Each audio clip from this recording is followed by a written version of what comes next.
Думаю, каждый из нас хоть раз в жизни пробовал чурчхелу. Это традиционная грузинская сладость из орехов, сгущенного виноградного сока с мукой.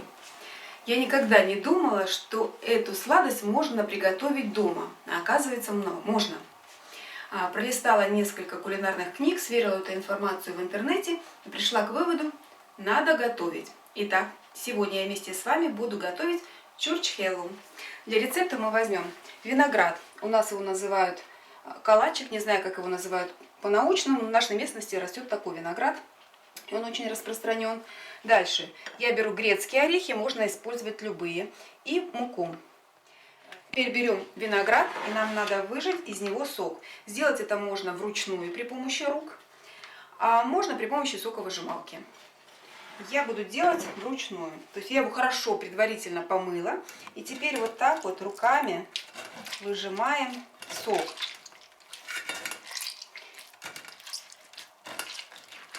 И слегка можно вот так протирать через сито. Интересный виноград такой, он вот как бы вот в капсуле. Такой, тут попробуй его протрить через сито. Сок по мере выжимания я переливала в кастрюлю. Теперь мне надо немного оставить, где-то вот стаканчик. Это для смешивания с мукой. У меня получилось только жмыха. Я не знаю, как работал челентано ногами, но виноград очень раздражает кожу рук. Поэтому желательно одевать перчатки. Если вы будете выжимать сок вручную, как я, одевайте перчатки резиновые. Так, ставим сок вариться. Я поставлю на средний огонь, для того, чтобы у меня было время заняться орехами. Вот если вы уже, может быть, заметили, у меня висят такие вот веревочки. Это я приготовила орешки. Я покажу, как это делается. Мне понадобится игла, белая нитка, орехи обязательно, ну и ножницы. Берем нитку и будем ее соединять где-то в 4 раза, потому что если я возьму тоненькую, она у меня порвется. Поэтому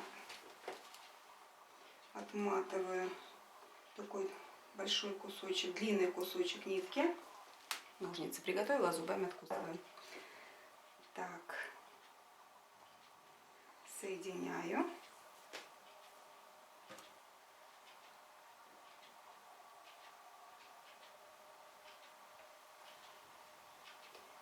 Длина заготовки должна быть где-то 25-30 сантиметров, поэтому ниточку берем длиннее. Соединяем, вот она у нас получается в 4 раза. 2 ниточки соединяем и на конце завязываем большой узелок. Все, нитка готова. Теперь берем орехи. Вот они у меня есть вот такие вот почищенные.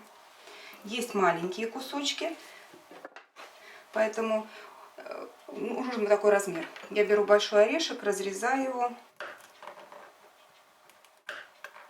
и еще делю на четвертиночки такие. Или даже это уже получается восьмушка. И постепенно нанизываем на иголку с ниткой. Делаем такие гирлянды ореховые.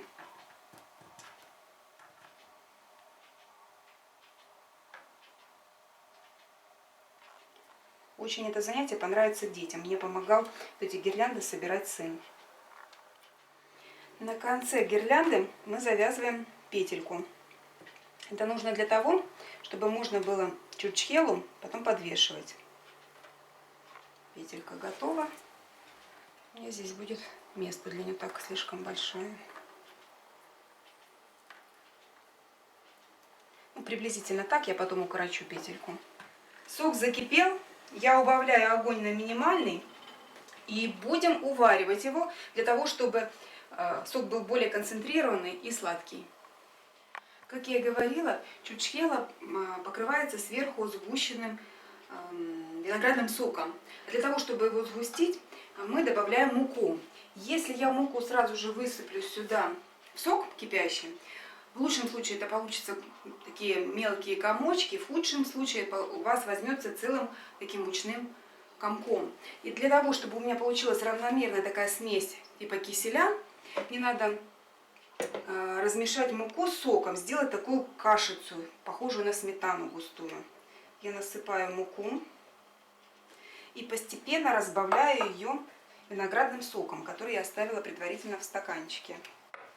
Добавляю сок, небольшое количество, ну и как бы замешиваем тесто, а потом его делаем все жиже и жиже.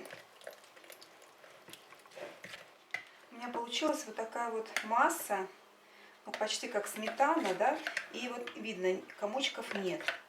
Теперь я долью сюда остатки сока.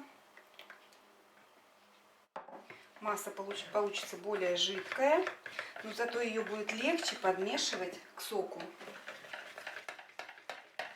У меня сок уваривался где-то полчаса. Для моего количества это достаточно. Я сейчас переключусь на меньшую конфорку. И теперь будем подмешивать эту мучную массу.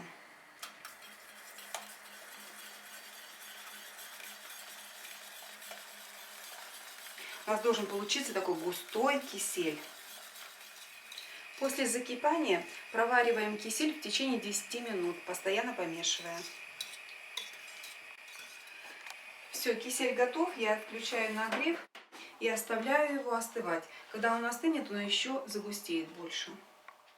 Кисель остыл, стал теплым. Теперь подготавливаем место, где будет висеть чурчхела. Это обязательно должна быть какая-то вот подвесная такая вот, не знаю, решеточка или крючки такие, как у меня. Видите, у меня удобное положение. Снизу я прокладываю пергаментную бумагу. Чуть-чуть не хватило, положу фольгу.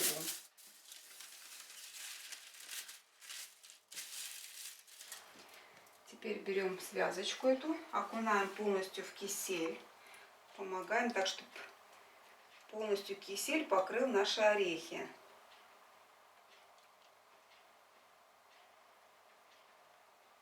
Аккуратно достаем.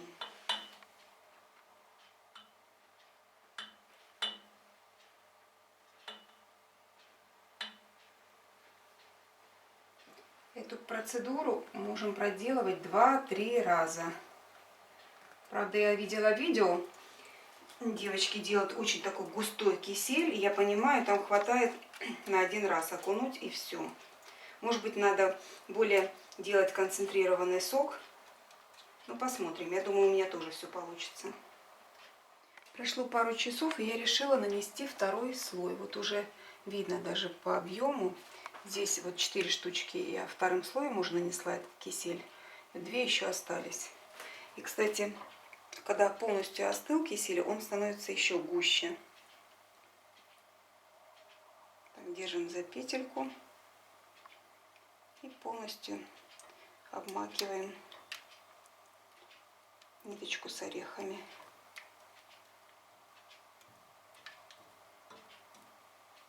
Мне сначала показалось, что киселя я сварила очень много, а теперь я вижу, что как раз то, что нужно. Немножко даем стечь. Так, лишнее. Ну, все, что лишнее, оно стечет на бумажку.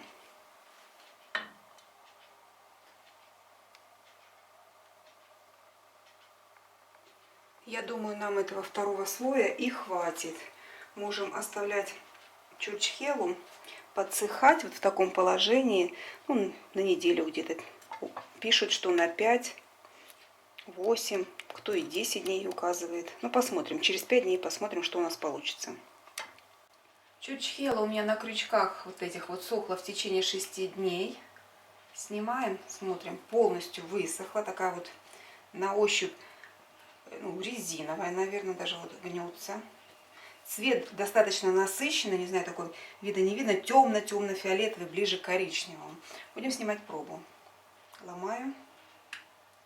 Вот видно такой коричневый, темно-фиолетовый цвет. Будем пробу снимать.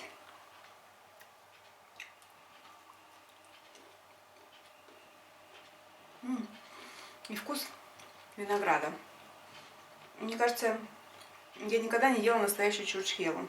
Наверное, был сок всегда разбавлен водой и смешанный, загущен мукой. А тут такой насыщенный виноградный вкус. Очень вкусно. Ну что, готовьте с удовольствием и приятного вам аппетита!